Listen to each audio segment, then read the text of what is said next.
Hey guys welcome back to my YouTube channel Mariner. तो जैसा आपने थंबनेल में देखा होगा कि मर्चेंट नेवी में बहुत फ्रॉड होता है, तो आप उस फ्रॉड से कैसे बच सकते हैं? कुछ ऐसे चेक्स हैं जो मैं आपको बताऊँगा जिससे आपको पता चल सकता है कि सामने वाला आपसे फ्रॉड कर रहा है या रियल है, ठीक है? तो करंटली बहुत सारे लोग हैं जो ओपन सीडीसी के थ्रू जाते हैं बिना कोई कोर्स या डिग्री के एसटीसीडब्ल्यू कोर्स करके सीडीसी बनवा के किसी एजेंट के थ्रू जाते हैं या जो कोर्स करके भी किसी एजेंट के थ्रू जाते हैं।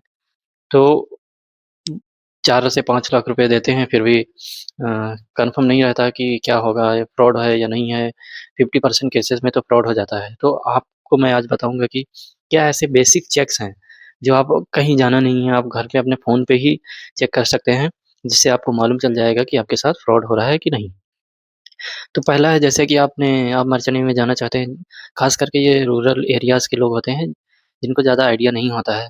बट मर्चेंट नेवी में जाना है, कैसे भी जाना है, वहाँ का जो लाइफ़स्टाइल देखते हैं, वहाँ के पैसा देखते हैं, तो लोग किसी पे भी ट्रस्ट कर लेते हैं।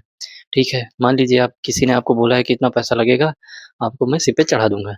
ठीक है, कोई बात नहीं, ये सही भी हो सकता है और गलत भी हो सकता है, फ्रॉड भी हो सकता है। तो आपको चेक कैसे करना है? पहला, जब भी आप किसी एजेंट से कॉन्टैक्ट करेंगे, जब वो आपको बोलेगा कि इतना पैसा लगेगा, कुछ अमाउंट बताएगा, अगर तो आपको सारा अमाउंट पहले नहीं देना है, ठीक है? सारा पैसा पहले नहीं देना है।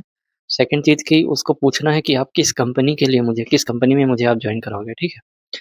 तो कंपनी का नाम जब वो बताएगा, तो उस कंपनी का हर कंपनी या मैनेजिंग जो ऑफ़िसेज़ होती हैं मुंबई या डिफरेंट सिटीज़ में इंडिया में, कंपनी बाहर की भी हो सकती है, लेकिन वहाँ की जो ऑफ़िस होती है, वो इंडिया में रहेगी, ठीक है? तो उसका आरपीएसएल नंबर होता है। आप आरपीएसएल नंबर आपको गूगल पे जाके चेक करना है, उसका आरपीएसएल नंबर होना चाहिए, ठीक है? अगर वो आरपीएसएल नंबर नहीं है, तो वो फ्रॉड है, ठीक है? फर्स्ट स्टेप आरपीएसएल नंबर हो गया। दूसरा है कि वो आपसे अगर पासपोर्ट या सीडीसी आपको बोलेगा कोरियर कर दो या मुझे आके दे दो, ठीक है? तो वो नहीं देना है। आपको अपना ओरिजिनल डॉक्यूमेंट किसी के हाथ में नहीं देना है, क्योंकि ज़रूरत नहीं होती है। हम भी शिप पे जाते हैं, हमारी कंपनी में कभी हमसे ओरिजिनल चीज़ें नहीं माँगी हैं। अगर कोई ज़रूरत होती है वीज़ा बनवाने की तो हम खुद जाते हैं, वीज़ा काउंटर पे जमा हो जाती है, फिर वो हमें बाद में मिल जाता है, ठीक है? सारा ज़ेरॉक्स या फ़ोटोकॉपी से सब कुछ हो जाता है, ठीक है? सॉफ्ट कॉपी भेज देते हैं स्कैन, उससे सब कुछ हो जाता है। आपको ओरिजिनल देने की ज़रूरत नहीं पड़ती है। दूसरा चीज़ हो गया, ठीक है? फिर मान लेते हैं आपका इंटरव्यू वगैरह हो गया, आप सेलेक्ट हो गए, फिर सेलेक्ट होने के बाद आपको कंपनी बताएगा आपने आरपीएसएल नंबर चेक कर दिया, ठीक है? फिर आपको एक डेट आएगी कि कुछ दिनों बाद वो बताएँगे कि हाँ, हम आपको इस कंट्री में या इस दिन आपको जॉइन कराएँगे, 1 महीने बाद जहाज़ पे। तो आप उनसे पहले पूछिए कि शिप का नाम क्या है जिस पे आप मुझे जॉइन कराने वाले हैं, ठीक है? शिप का नाम उनसे पूछ लीजिए और चाहिए तो व्हाट्सएप करवा लीजिए नाम, क्योंकि वो नाम करेक्ट स्पेलिंग चाहिए, जो एक्चुअल नाम है वही चाहिए आपको, ठीक है? एक बार अगर वो नाम मिल गया तो आप वो शिप का डिटेल चेक कर सकते हैं। एक ऐप है शिप इन्फो ऐप है, प्ले स्टोर में जाना है, वहाँ पे वेसल का नाम डालना है, उसमें आ जाएगा कि वेसल कब बना है, वेसल का साइज़ क्या है, पूरा डिटेल, वेसल में इंजन कौन-सा है, वेसल पे कोई अ क्या बोलते हैं, अरेस्ट तो नहीं हुआ है वेसल, सारा डिटेल आ जाएगा, नेशनैलिटी क्या है और अभी सबसे बड़ी बात तो करंटली वो वेसल है कहाँ पे? एंकर पे है या सेल कर रहा है या किसी पोर्ट पे डिस्चार्ज कर रहा है और या है तो कहाँ पे कब पहुँचेगा, सारा डिटेल उसमें रहता है। बेस्ट ऐप है, आप उसको डाउनलोड करके ही रखिए, ठीक है? आपको वो शिप के नाम से क्रॉस चेक कर सकते हैं, जो उन्होंने शिप बताया है, क्रॉस चेक कर सकते हैं। फिर आपका आएगा कि एक टाइम आएगा कि आपको बोला जाएगा कि ठीक है, आपको 4 दिन बाद जॉइनिंग है, आपके डॉक्यूमेंट्स ब बनना चालू हो जाएँगे, ठीक है? तो उस टाइम करंट बता देंगे कि कहाँ से जॉइनिंग है। फिर से आपको शिप इन्फो से आपको वो एग्ज़ैक्टली वो लोकेशन कहाँ पे है जो हमें ये बोल रहे हैं, मान लेते हैं कि वो बोलेंगे कि हम सिंगापुर से जॉइन करा रहे हैं इस वेसल पे, तो आप करंटली चेक कर सकते हैं कि उस दिन वो शिप वेसल कहाँ पे होगा, या अभी रास्ते में है, उस डेट में वो वहाँ पहुँच जाएगा या ऑलरेडी वहाँ सिंगापुर में है। तो ठीक है, अगर मान लो सिंगापुर बोला है और वेसल यूएस में है, कहीं और है, यूरोप में है, 4 दिन बाद आपको जॉइन कराने वाला है, तो पॉसिबल नहीं है कि वेसल वहाँ तक पहुँचे। तो इसका मतलब आपके साथ फ्रॉड हो रहा है, आपको कहीं और ही उठा के फेंकने वाले हैं, ठीक है? और वेसल क्या है, बर्ड साइज़ क्या है, सब कुछ आपको शिप इन्फो में मालूम चल जाएगा। बहुत इंपॉर्टेंट ऐप है, ये डाउनलोड करके रखिएगा, मैं चाहिए तो मैं नीचे लिंक भी डाल दूँगा, ठीक है? फिर 2 दिन पहले से ही आपको जॉइनिंग से पहले आपको एक इम्पोर्टेंट चीज़ और, आपको कॉन्ट्रैक्ट वो लोग देंगे। अगर कॉन्ट्रैक्ट नहीं दे रहे हैं तो आपको माँगना है कि मुझे कॉन्ट्रैक्ट दीजिए। कॉन्ट्रैक्ट में ही आपको कितनी सैलरी मिलने वाली है वो लिखी रहेगी और उसमें पूरे डिटेल्स आपको कितने घंटे काम करना है, आपका सीबीए क्या है, सब कुछ आज तो चैट जीपीटी एआई का ज़माना है, आप उसमें से सारी डिटेल क्रॉस चेक कर सकते हैं, ठीक है?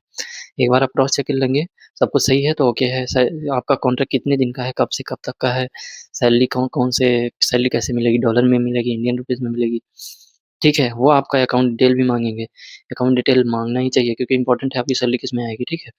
आपके सारे डॉक्यूमेंट वो माँगेंगे, फिर आपको हाँ, जॉइनिंग से एटलीस्ट 1 दिन पहले आपको आपका सीडीसी बना है तो आपको मालूम होगा डीजी शिपिंग में, डीजी शिपिंग मतलब एक गवर्नमेंट का ही सिस्टम है जो ये शिपिंग इंडस्ट्री को कंट्रोल करता है, ठीक है?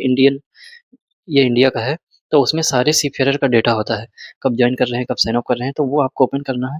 आपको वहाँ पे देखना है कि कंपनी ने वहाँ पे आपका जो आप किस डेट में अप्लाई कर रहे हैं, वो डेट मेंशन होनी चाहिए और आप एक बार शिप पे चले जाएँगे तो वहाँ पे जॉइनिंग का डेट जिस दिन जॉइन कर रहे हैं, वो मेंशन होना चाहिए, ठीक है? वो इम्पोर्टेंट है, क्योंकि उसका आप में आपका डेटा उसमें होना इम्पोर्टेंट है, अदरवाइज़ आपके जाने-आने का कोई मतलब नहीं है। आपका एक्सपीरियंस, आपका कुछ भी काउंट होने वाला नहीं है, ठीक है?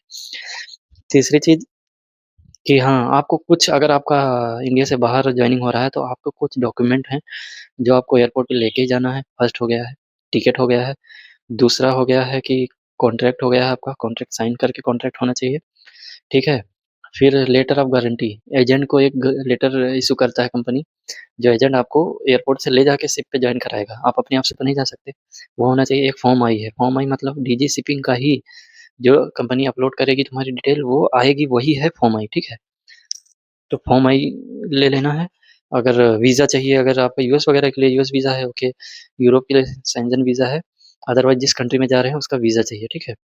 कुछ कंट्री में वीज़ा नहीं लगता है, वो आप एक बार कंपनी से कन्फर्म करें। अगर फर्स्ट टाइम जा रहे हैं तो सब कुछ क्लियर करके ही जाइए, सब कुछ रिसर्च करके जाइए। तो फाइनली यही था कि आप स्टेप बाय स्टेप क्या-क्या क्रॉस चेक कर सकते हैं, क्या-क्या डॉक्यूमेंट होने चाहिए और मैं अपने वीडियो के एंड में सारा जो एक फ़ोटो डाल दूँगा जिसमें सारा डिटेल रहेगा क्या-क्या डॉक्यूमेंट चाहिए और शिपिंग इन्फो का मैं लिंक भी ऐड कर दूँगा अपने वीडियो में डिस्क्रिप्शन में। तो प्लीज़ वीडियो को लाइक करें, शेयर करें ताकि हम आपके लिए नॉलेज के लिए और वीडियो बना सकते हैं ताकि किसी के साथ भी गलत ना हो और आपका ड्रीम्स है अगर आप गलत हाथों में चले गए मर्चेंट नेवी में तो मान लीजिए कि बस अब नाम तो रह जाएगा कि आप मर्चेंट नेवी में हैं, लेकिन आप कुछ अर्न नहीं कर पाएँगे, एजेंट को देंगे, जो कमाएँगे फिर आएँगे एजेंट को देंगे, यही चलता रहेगा। तो फ्रॉड से बचिए और थोड़ा-सा जागरूक रहिए। Thank you.